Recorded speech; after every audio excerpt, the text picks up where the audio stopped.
Richard? Richard? Richard?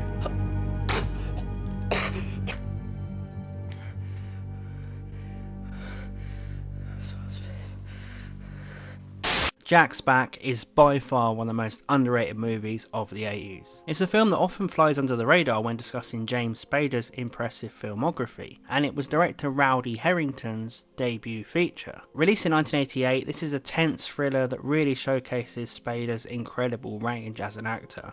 I mean, already a good thing in Jack's Back is you get two James Spaders for the price of one. It tells the story of a young doctor named John Westford, who becomes a suspect when a series of Jack the Ripper copycat killings take place.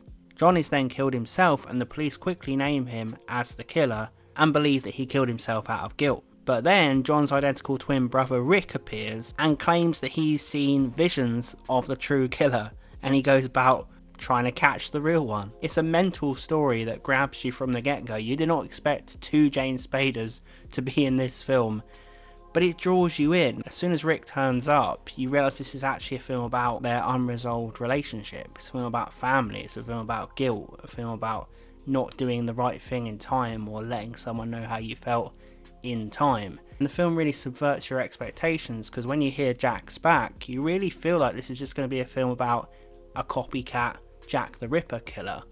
And it kind of is, but it's more so about this investigation of Rick and obviously his guilt around his brother and their relationship. And it's about the visions that he has and how they affect him personally. It's a very haunting and dark and unsettling film about identity and trauma and confusion. Like, there's more to it than the title suggests. And I feel like it's one of those films where it doesn't throw you off in a bad way. You realise that you're really invested in this new kind of unique spin they have on the idea of Jack the Ripper.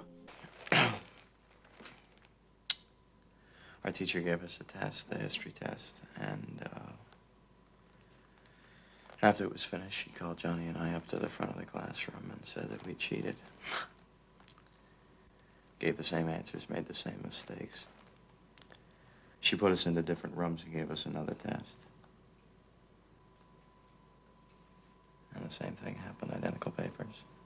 It's also about the blurred lines between reality and fantasy, and there's lots of sequences that we don't know if they're dreams or if they really happened, and that's really interesting and keeps you drawn in. It just has that 80s unpredictability where you never know what's going to happen from one moment to the next in this movie. It has a fantastic theme which sets the tone from the get-go, and I miss when films had this. The 80s would have a really cool song from a band that fit the film, and it would play it in the film. I really miss this.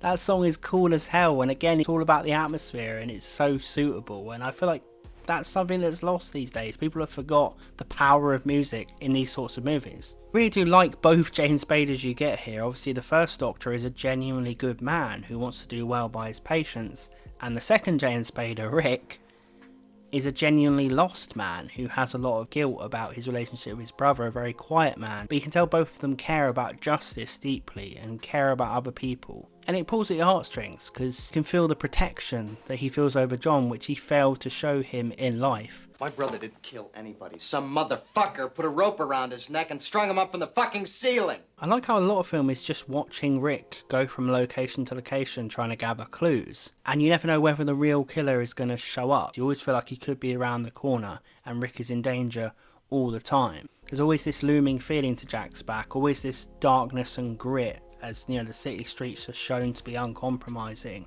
and people are shown to be immoral and untrustworthy. It's about that. It's about the dirt that Rick must delve into, and also the horrible things he's seeing in his own mind, which are just being imposed on him. He really is wearing a shroud over himself, this character. Before he can be at peace, he must find out what's going on. And it is a good commentary on that idea of identical twins being so close that they know everything about each other. Rick hasn't even spent time with John for years, but he has had visions of his death. It makes you wonder what would happen in real life. Is this possible? And even if it wasn't visions, would these people have hunches they wouldn't be able to explain because of how close they are? It's an interesting take on identical twins, and it does make you ponder.